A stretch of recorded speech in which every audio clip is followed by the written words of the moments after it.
Thomas sir, recently एक आदमी का नाम बहुत सुन रहे हैं, फरहतुल्लाह गोरी। इन्होंने रिसेंटली कुछ ऐसे स्टेटमेंट दिया है कि इंडिया का जो ट्रांसपोर्टिंग जो एरिया है हमारा रेलवे, उसको टारगेट कर रहे हैं वो, और हमारा इंडिया का जो सिस्टम को बिगड़ने वाला है। तो ये आप इस जो न्यूज़ को कैसे देख रहे हो? अभी फरहतुल्ला गोरी हमारे जो सिक्योरिटी एजेंसीज हैं उनको काफ़ी परेशान कर रहे हैं। इनका नाम सुनने से उनकी नींद उड़ जाती है जी। क्योंकि अभी कुछ दिनों से तो फरहतुल्ला गोरी का नाम बहुत सुन रहे हैं, मगर काफ़ी साल पहले से इनको हमारे सिक्योरिटी एजेंसी सुरक्षा कर्मचारी अच्छी तरह से जानते हैं। क्योंकि one incident was at the Akshardham temple. वहाँ पर कुछ विध्वंसक आतंकवादी कार्यक्रम में लोग आए थे और काफ़ी नुकसान हुआ टेम्पल को। तो उस समय से इनका नाम हम लोग जानते हैं। और उसके बाद बेंगलोर में रामेश्वरम कैफ़े नाम का एक Ramakrishna cafe, I think Rameshwaram Cafe. They are from Rameshwaram. That is why that name is given, Rameshwaram Cafe. It is run by a couple. Both of them are engineers, but the food there is very tasty. और वहाँ पर बहुत लोग आते थे, but there was a blast. तो ये तो चलता रहता है। और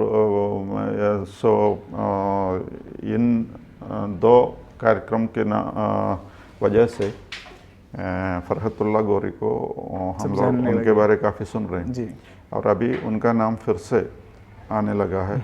इसकी वजह है कि उन्होंने कुछ लोगों को रिक्रूट किया है, आतंकवादियों को, और उनको ये निर्देश दिया है कि जाओ इंडिया, जाओ, वहाँ पर कुछ काम है तुम्हारे लिए।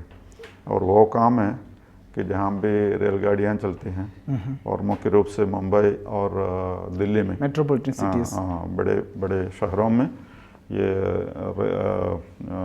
किसी ना किसी तरह से एक्सीडेंट्स बनाना का से कॉज करना, you to cause some accidents there. तो इससे द इंफ्रास्ट्रक्चर बुरी तरह से बिगाड़ दो, सप्लाई चेन जो है उसको एकदम चौपट कर दो। तो ये आदेश उन्होंने दिया है। और बहुत सारे आतंकवादी पाकिस्तान से इस काम के लिए आ रहे हैं, ऐसे सुनने को मिला है। सिर्फ रेलवे लाइन की बात नहीं है, जो पेट्रोल रिफाइनरीज एंड पाइपलाइंस है उसमें भी तोड़ फोड़, आतंकवाद और विध्वंसक जो कार्यक्रम हो सकता है कर दो, ताकि भारत की हालत एकदम ख़राब हो जाए। तो इस आदेश के साथ काफ़ी आतंकवादी भारत में भेजे गए हैं। ऐसे आगे ऑलरेडी, मतलब ऑलरेडी आ गए हैं। और स्लीपिंग सेल्स है, मतलब स्लीपिंग सेल्स, स्लीपिंग सेल्स भी है। और क्या है, अभी अगस्त 23 और 24 को लगातार ये Vande Bharat Express there was some derailing. तो ऐसे पहले तो सोच सकते थे कि पटरी से निकल जाता है कोई, that may be by chance, ऐसे सोचते थे। मगर ये अभी लगता है this is orchestrated, this is well planned, ये एक्सीडेंट नहीं, ऐसे हमारे सुरक्षा कर्मचारी बोलने लगे हैं। और अभी काफ़ी कोशिश कर रहे हैं कि इनको संभाल लेना है, रोक देना है। और ये फरहतुल्ला गोरी अपने लोगों से कहते हैं कि हमारी जो पूंजी है, हमारे जो प्रॉपर्टीज़ हैं, वो सब ईडी और एनआईए दोनों मिलकर सीज किए थे, हड़प लेते हैं। तो ऐसे हड़पने के लिए उनको अभी मौका नहीं देना चाहिए। और अगर ये लोग ऐसे हड़पने की कोशिश करेंगे तो उसके लिए बदला लेना है। और इसका हमारे पास एक ही रास्ता है, वो है ये रेलवे लाइन पूरा बिगाड़ दो, पेट्रोल पाइपलाइन जो है उसको भी बिगाड़ दो, सारी तरह से तोड़ फोड़ कर दो, और फिदाइन स्टाइल अटैक्स कर दो। फिदाइन का मतलब इन इंग्लिश से सुइसाइड किलर जी।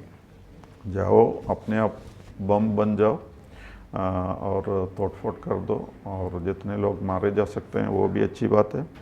जो रेलगाड़ी पटरी से निकलेगी वो भी अच्छी बात है।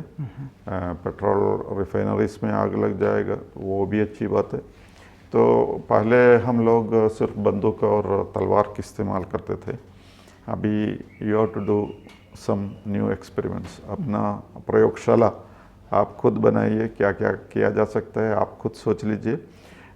हमने कुछ रास्ते बता दिए हैं, और भी जो रास्ते हैं उसको try to find it out. तो आवश्यकता ही आविष्कार की जननी है। आप लोग आविष्कार कर लीजिए क्या क्या तरीके अपनाए जा सकते हैं, जो भी रास्ते जो भी तरीके अपनाए जा सकते हैं सबका इस्तेमाल कर दो।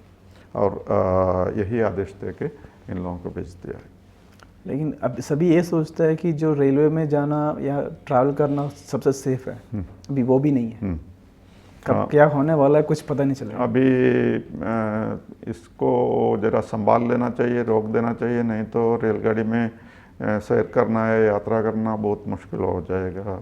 ऐसी हालत है। बेसिकली फरहतुल्लाह गोरी का ये मोटो है कि इंडियंस इकोनॉमिक कंडीशंस को बिगाड़ना है। हाँ, या आर्थिक तौर से भारत एकदम दुर्बल हो जाना चाहिए, जैसा कि अभी पाकिस्तान की हालत है। पाकिस्तान की हालत बहुत ख़राब है, तो भारत की भी वैसी ही होनी चाहिए, उससे नीचे होना चाहिए। हाँ, उससे नीचे होनी चाहिए।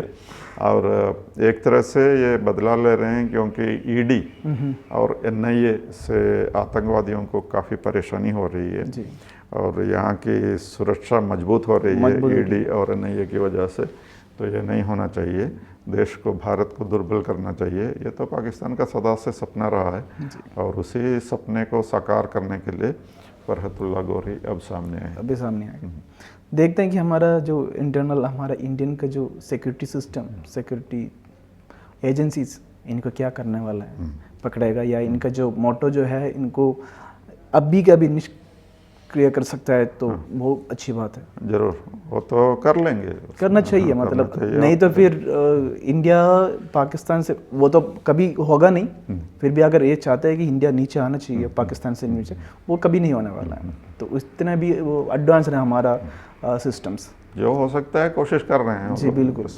मगर इससे उनकी हालत ही खराब होती जा रही है, और उनको काफ़ी परेशानी अपनी है। जैसे बलूचिस्तान है जी, बलूचिस्तान अभी बांग्लादेश जैसे बलूचिस्तान भी निकलना चाहता है, और काफ़ी आतंकवादी कार्यक्रम वहाँ हो रहा है अभी। पाकिस्तानी जो फौजी हैं उनको मार रहे हैं, साथ ही साथ चीन से आने वाले हैं जी, कोई कर्मचारी उनको भी मार रहे हैं। काफ़ी आतंकवादी कार्यक्रम वहाँ पर अभी देखने को मिल रहा है। तो जब पाकिस्तानी लोग बाहर आके आतंकवाद करते हैं, तो आतंकवाद पाकिस्तान के लोग भी सीख लेते हैं, और वहाँ भी यही चलता है। जी, अभी आतंकवाद से ज़्यादा हम लोगों से और अधिक परेशानी हो रही है पाकिस्तान को। जी, सही है, सही बात है। हम ये देखते हैं कि हमारा जो इंडियन सोसाइटी, जो इंडियन इकोनॉमिक सिस्टम और हमारा सिक्योरिटी सिस्टम, ये जो मोटो है इनका फरहतुल्लाह गोरी का, वो जितना जल्द उसको रोकना है वो हमारा मोटो होना चाहिए। जरूर जरूर रोक लेंगे। जी, thank you so much sir, thank you.